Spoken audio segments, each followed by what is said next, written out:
Thank you all very much. Thank you. Thank you especially to Sarah for those amazing words, and the Hall of Fame committee, and congratulations to all the other inductees. I think it's a little bit strange, my speech, because all the years that I've been coming to this event, I've never had to listen to anybody talk about how they came to play, because it's always taken for granted that, of course, they can play, but for a male playing the sport in this society, it's a little bit different. So I hope you can enjoy sort of a little bit of the story about how this day came to be possible. Nearly everything that I am and that I hold dear, that I've experienced in my adult life, began with the flip of a coin. Looking back, I can still clearly remember the moment that changed the trajectory of my life forever. In gym class, we were instructed to select 3 of 4 sports on an index card in rank order with our name on it. Soccer was my first choice, followed by a sport I had never heard of, but being as I was not graced with the gift of height, field hockey seemed a better choice than basketball. As fate would have it, I was denied my first choice, and soon would be running around with the long-toed Karachi King on grass that rewarded effort more than skill. I was 14 years old. As those who know me well can attest, winning, even in gym class, was the dominant priority. Soon I was to stumble into an invitation to join the high school field hockey coach at Walter Johnson, Candy Thurman, and some of her players for an indoor training session. Shortly after that session, I received a call from a man who said he heard I could be a really good hockey player. I had no idea what on earth this person was talking about, but the person who would become my first primary coach, Steve Simpson, would not take no for an answer. The DC sort of co-ed hockey group that I fell in with became my introduction to something that completely and utterly changed my life and became and remains an obsession. They became my big brothers and sisters and were passion personified. There was no fence tall enough, no construction site dangerous enough, no security system strong enough to prevent us from finding a place to train. When an official team that actually belonged on the field that we were playing on showed up, we would simply move over to the track or a softball infield. When there was lightning at the roof at Georgetown University, we would never, ever think of stopping. It was pickup at its purest. Mostly due to Steve's incredible coaching, organization, and effort, so many people from this group threatened and made national teams for both the men's and the women's programs, got scholarships to top universities in the country, flooded the coaching ranks in college and elite high school levels. One day, a goalkeeper moved into the area.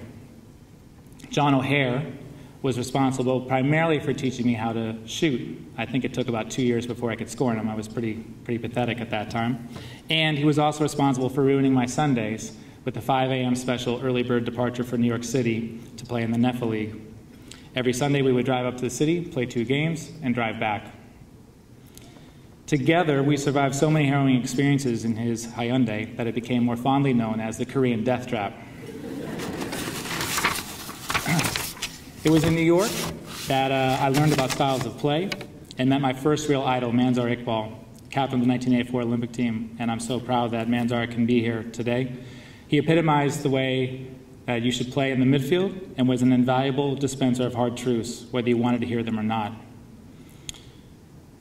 This group also turned out to look out for my growth as a person, sheltering and feeding me, both intellectually and literally. And no one can be thanked more than Allison Fuller, whom I love dearly. Throughout this journey, it's simply overwhelming to think about the greatness that surrounded me. In the first tournaments I ever played in, my most enthusiastic supporters were people like Christy Morgan, Yogi Hightower, Liz Chu, coaches like Beth Anders and Karen Shelton, and their entire teams offered so much positive reinforcement about the game that I fell in love with. Somehow, I was selected to the junior national team when I was 18, and after I met the team in New York on our way to Europe, the national team coach strode right up to me and asked me if I was fit. This was his first question to me. I replied that I was. I don't think you can come up with another answer, so I said, yes, I am.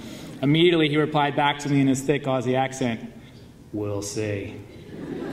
And we did, as I think I ran from Scotland to England on that trip.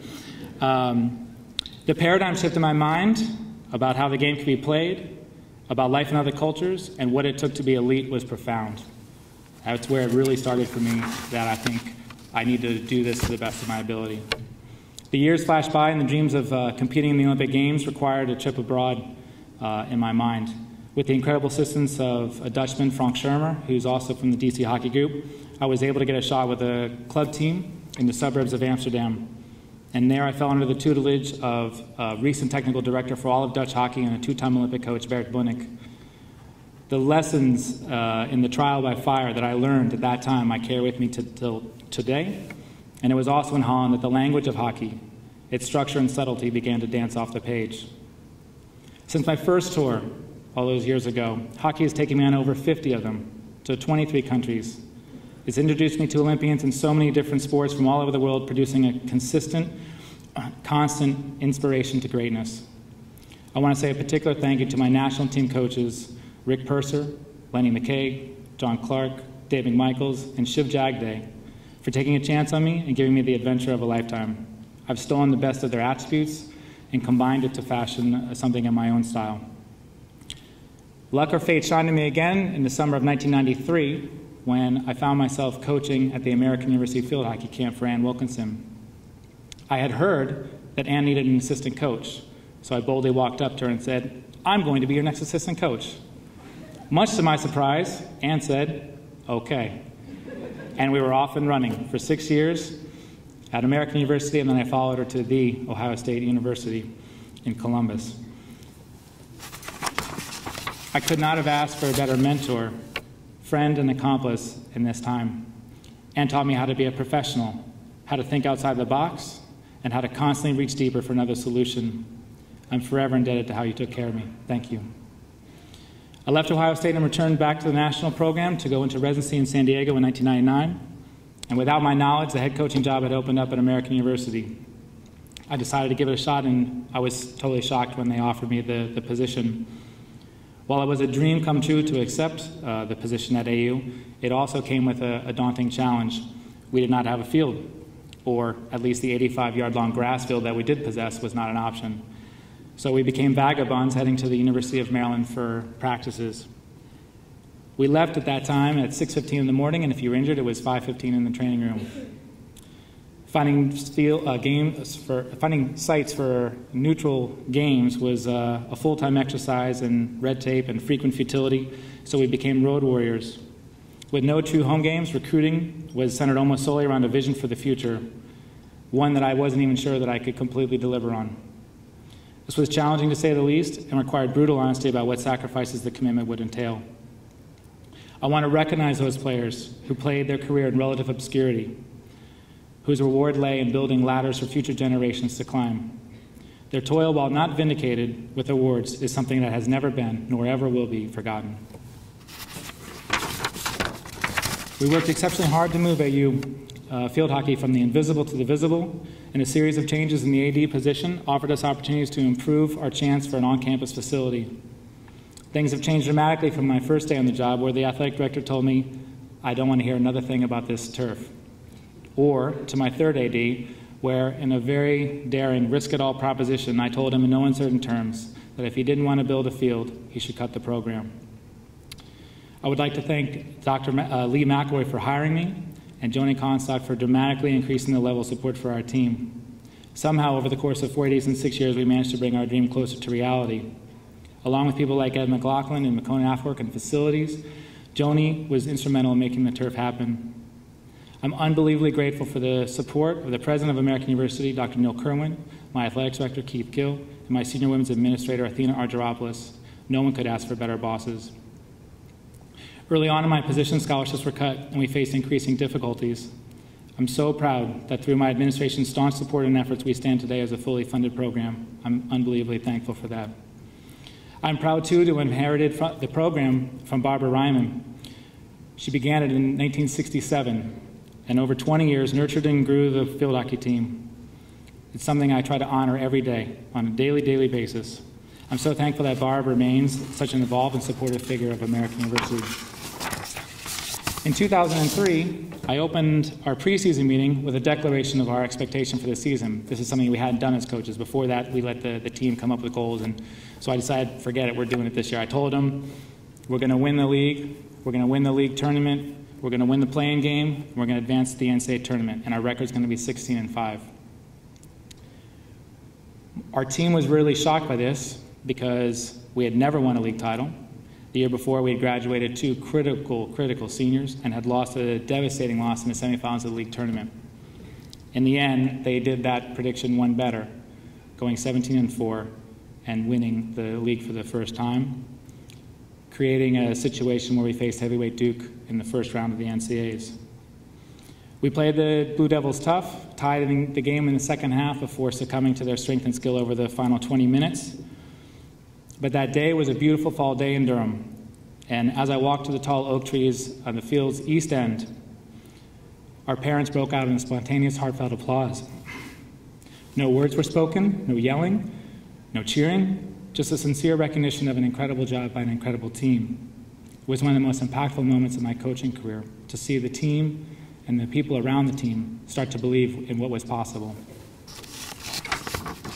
On the ride home, my spirits were further lifted when I began reading the post-game assignment. The emotions were intense and revealed an inner fire that signaled a powerful transformation, more anger that our season had ended than satisfaction in being pioneers. We would use this as a catalyst for the next 2 years. Our 3-year plan had the Final Four firmly circled in 2005. We had almost everybody returning from a team that had gone to the Elite 8 the year before and had been ranked in the top 10 in the country. It was to be the opening of our home turf after 6 long years of hard work. The signal that that season was going to be a magical one late in some of the early matches of the season, notably against a team that made it to the Final Four, Old Dominion, where we only had 8 minutes to warm up and a great win. Our bus driver got lost, thanks very much for that.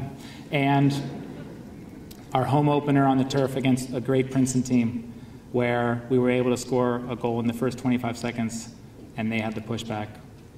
Team after team fell that year, save one, the University of Maryland, which was an amazing game and our only loss of the regular season. We advanced the NCAAs and beat an incredible Penn State team that was regular season champions of the Big Ten, and it set up another rematch with Maryland on their home field. Our year ended with a 20-2 record and our only losses to the national champion, and had a programmatic high of number 4 in the country. It was an amazing year.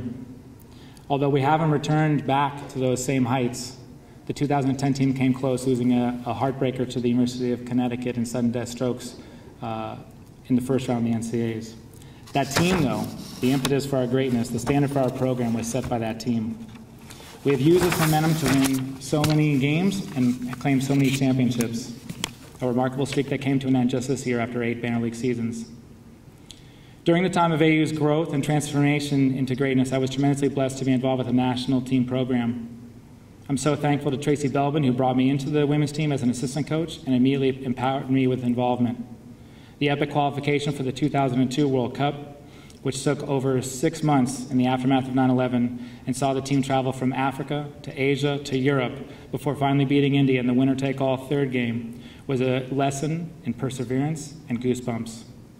I'm forever indebted to Tracy and that team for that experience. Years later, the coin flip brought me back into the national program with the arrival of Terry Walsh and Lee Bottomede.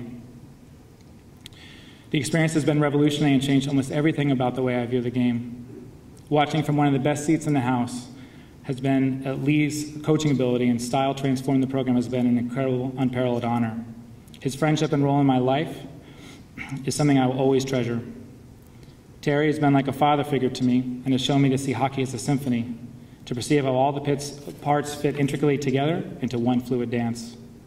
His technical mastery of seemingly everything and his limitless positivity has been a constant source of awe.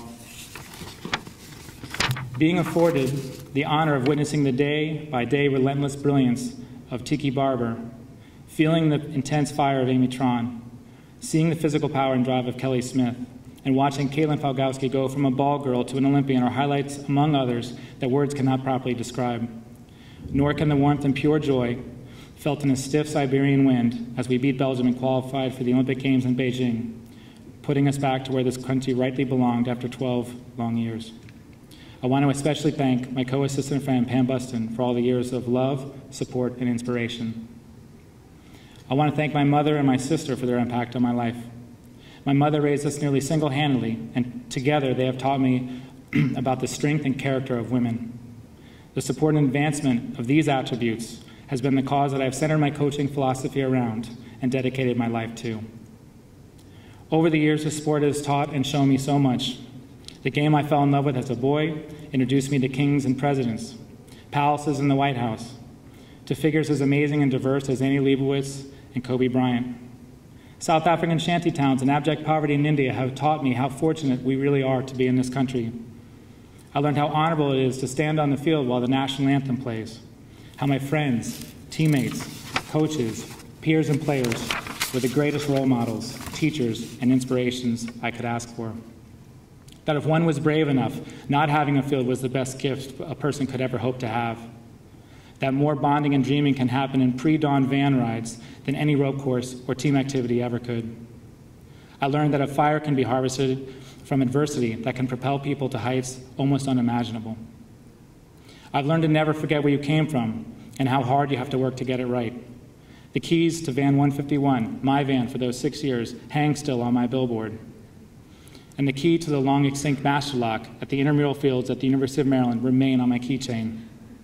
Whenever times get tough, these possessions keep me in check and remind me of how easy we have it now. And most importantly, I've learned full well that the real stars are the players. Without them, we as coaches are nothing. Over the years, we've had the most remarkable students, athletes, and people that have done so much for the university and for me personally. I cannot name them all, but they have woven a rich tapestry. I look upon them all with great pride and love, and I thank them for choosing a road that was certainly harder than they could have imagined, and for giving me the best measure of themselves. It is an amazing joy to see them travel through their careers, morphing from scared to confident, and then heading on with the rest of their lives, scattering like dandelion tufts in the wind. In the end, I have learned that a coin flip can change absolutely everything.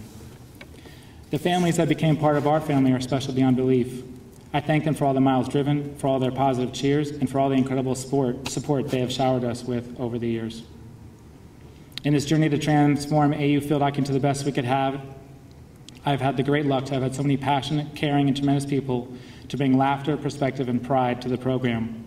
I want to thank my assistant coaches, Jeremy Cook, Yulia Bear-Samantar, Kate Brown, Britt DeAugustine, now Brody, Maureen Breslin, Tiffany Marsh, Nate Franks, Katie Ridd, and Melissa Katz. I'm incredibly grateful to all of them for their involvement in my life and their contributions to the program. By my side, for longer than any teammate I've ever had, the yin to my yang has been Sarah Thorne-Crumbolts. We have shared so much together, from the toughest of days to moments of unbelievable joy.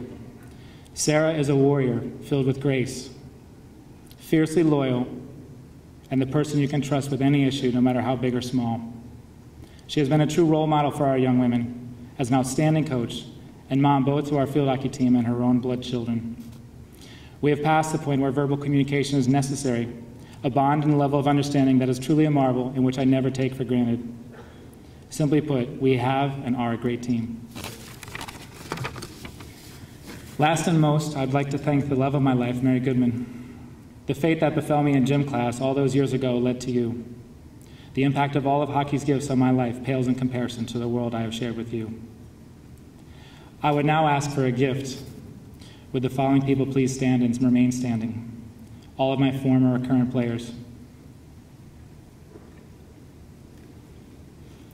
Their families. My administrators. Players I have coached, or players or coaches I have worked with at the national team level.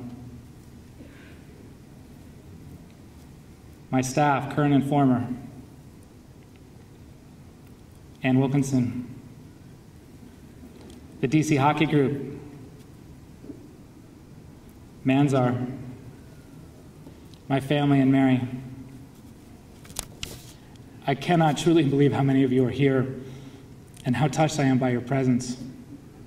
In the immortal words of the legendary Muhammad Ali, me, we. I thank you all very much for this incredible award.